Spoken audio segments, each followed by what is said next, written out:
Mom, आपने मुझे बुलाया? बेटा मैं तेरी माँ हूँ। तू मेरे इरादे, मेरे जज्बात और मुझे समझेगी, आई होप। मॉम क्या हो गया? आप ऐसी बातें क्यों कर रही हैं? क्योंकि ऐसी बातें हो रही है तान्या। ये प्रार्थना शिव की जिंदगी में उसकी जगह बना रही है, उसमें अपना रंग चढ़ा रही है, उसके दिल में जगह बना रही है। और ये बात शिव को अभी रियलाइज नहीं हो रहा है और ना ही प्रार्थना को रियलाइज हो रहा है, लेकिन ये हो रहा है। उस रात जब प्रार्थना किडनैप हुई थी, उस रात शिव ने अपनी जान पे खेल के प्रार्थना को बचाया था और उसे घर वापस लेकर आया था। वो ये भूल गया था उस वक्त कि उसने मुझसे वादा किया था कि वो प्रार्थना को घर कभी वापस नहीं लाएगा, उससे सारे रिश्ते तोड़ देगा। लेकिन वो प्रार्थना को घर ले आया। चलो एक बार भूल जाते हैं कि शिव ने मुझे किया वादा तोड़ा, भूल गया उस वादे को वो, क्योंकि प्रार्थना को उस वक्त जरूरत थी, उसे चोट लगी थी, जख्मी थी वो, उसे इलाज की जरूरत थी, तो भूल गया शिव। लेकिन आज देखा ना क्या हुआ। आज सोनालिका का फोन आया और मैंने शिव को बताया तो शिव को डर नहीं लगा। उसे शॉक में जाना चाहिए था, उसे टेंस होना चाहिए था, लेकिन शिव तो एकदम कूल था, तो उसे कुछ फर्क ही नहीं पड़ा। हाँ, ये पहले वाला शिव होता ना तो स्ट्रेस में आ जाता। आज तो उसने ऐसे रिएक्ट किया जैसे कुछ हुआ ही नहीं, और उसने तो सोनालिका को फोन भी नहीं किया वापस। मॉम, सिर्फ भाई की गलती नहीं है, गलती हमारी भी है। जैसे अनजाने में ही सही भाई को रियलाइज नहीं हो रहा है ना कि प्रार्थना उनकी लाइफ में आ गई है, हमें भी तो रियलाइज नहीं हो रहा है ना मॉम। हमने भी तो प्रार्थना के हाथ का बना खाना खाया, उसकी तारीफ भी की। तो ऐसा नहीं है कि सिर्फ भाई ये सोच नहीं पा रहे हैं, हमें भी रियलाइज नहीं हो रहा है कि प्रार्थना हमारी लाइफ में आ चुकी है, उसने इस घर में अपनी जगह बना ली है मॉम। इसीलिए तो मुझे इस बात को रोकना होगा। कैसे रोकेंगी मॉम आप? अभी मैं कुछ कहूंगी तो बुरी लगूंगी, पर अब मैं जो करने वाली हूँ ना वो सच में बहुत बुरा है। हालांकि वो एक्चुअल में बुरा है नहीं। Mom, you are my mother, मैं आपको कभी जज नहीं करूंगी।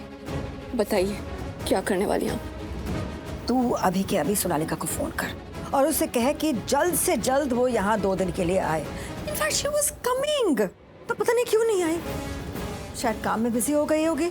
बट तू उसे फोन कर, बोल फौरन यहाँ आए। नो मॉम, सोना यहाँ आ गई तो भाई बहुत डिस्टर्ब हो जाएंगे। अरे होने दे, होने दे। देख तान्या, ऐसा भी तो हो सकता है ना कि सोनालिका यहाँ आएगी तो शिव खुद प्रार्थना को उसके घर छोड़ के आ जाएगा। हो सकता है ना ऐसा? देख तान्या, ये जो प्रार्थना और शिव के बीच नजदीकियां बढ़ रही है ना, उन्हें हमें दूरियों में तब्दील करना पड़ेगा, और अभी करना पड़ेगा। क्योंकि अगर अभी उन्हें दूर नहीं किया ना तो फिर कभी नहीं कर पाएंगे, और ये प्रार्थना हमेशा के लिए इस घर में रह जाएगी, और ये मैं होने नहीं दूंगी। मैं प्रार्थना को इस घर की परमानेंट बहू नहीं बनने दूंगी।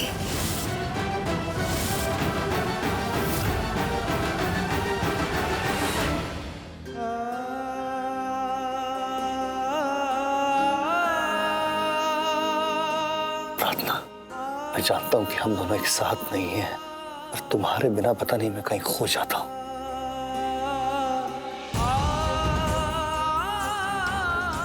जब तुम साथ होती हो तो ऐसा लगता है कि मैं भी हूं। प्रार्थना, तुम मेरी सांसें हो, मेरे दिल की धड़कन तुम हो। ये रौनक जावेरी जीता है तुम्हारे लिए और मरता है तुम्हारे लिए। प्रार्थना, प्लीज मेरी जिंदगी में वापस आ जाओ।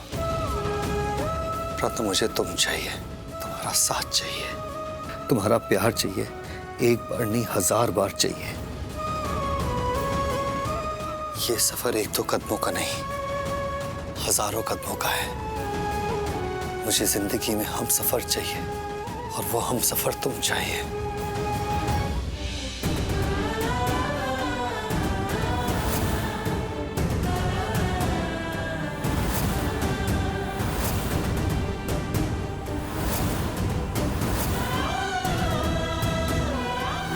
प्रार्थना, हमारी शादी होने वाली थी और हम एक दूसरे को जानने भी लगे थे, जब भी मुझे तुम्हारी जरूरत होती थी तो तुम थी, तुम्हें मेरी जरूरत होती थी तो मैं था।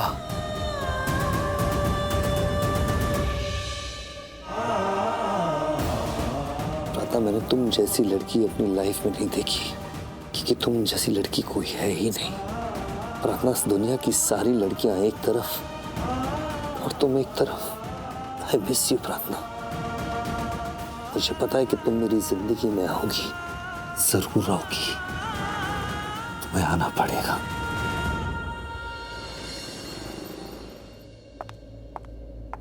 बुआ माँ, मुझे आशीर्वाद दीजिए। मंदिर गई थी मैं तेरे लिए पूजा करने, भगवान से मांगने की तेरा हर काम सफल हो और जो मैं तुझसे चाहती हूँ वो भी सफल हो। ये ले प्रसाद। बुआ माँ, शिवांश चाय। ओह, मेरा प्रोटीन शेक। हाँ। प्रार्थना, तुम्हें कैसे पता कि तान्या सुबह प्रोटीन शेक लेती है? बुआ माँ बहुत दिनों से इस घर में रह रही हैं। किसकी क्या आदतें हैं, किसे क्या पसंद है, नापसंद है, कौन कब क्या खाना पसंद करता है, ये सब जान गई। सच कहूँ तो कुछ ही दिनों में इस घर को जान गई, घर के लोगों को जान गई। तुम्हें किचन कैसा लगा? मतलब तुम्हें ये किचन पसंद है या जवेरी खानदान का किचन ज्यादा पसंद है?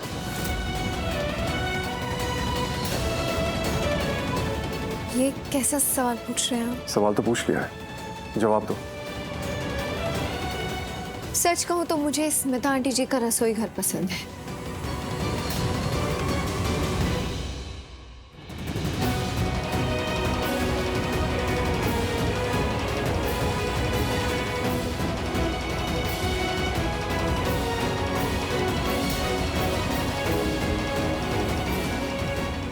चलो चले। कहाँ चले? Excuse me sir. जय।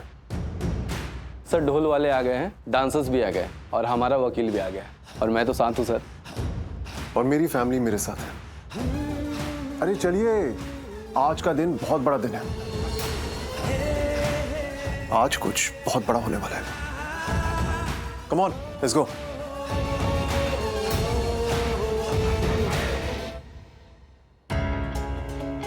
अरे सुबह के 11 बज गए हैं। शिवांश आता ही होगा। हाँ? नहीं स्मिता, मुझे नहीं लगता कि वो आएगा। तुम शिवांश को नहीं जानते, वो आएगा। हेलो एवरीवन, जय श्री कृष्णा। आप सब लोग मुझे देख के इतने टेंस क्यों हो गए? आपको अच्छा नहीं लगा मेरा इस तरह से आपके घर पे आना? नहीं, ऐसी बात नहीं है। 11 बजे शिवांश के 48 घंटे पूरे हो गए ना, हम सबको लगा शायद शिवांश आया होगा। और हम सब तो जानते ही हैं कि वो कैसा इंसान है। उसके सीने में दिल कहाँ है, वो कुछ भी कर सकता है। वो चाहे तो खड़े खड़े हम लोगों को इस घर से बाहर फेंक सकता है। नहीं, शिवांश अब यहाँ नहीं आएगा। मैं आप सब लोगों को बता दूं कि कल मैं शिवांश के घर गई थी और मैंने वहाँ जाके प्रार्थना से बात की। मैंने उससे कहा कि उसका ये सो कॉल्ड पति जो कुछ भी कर रहा है ना, वो ना करे। इनफैक्ट प्रार्थना बहुत गलत कर रही है।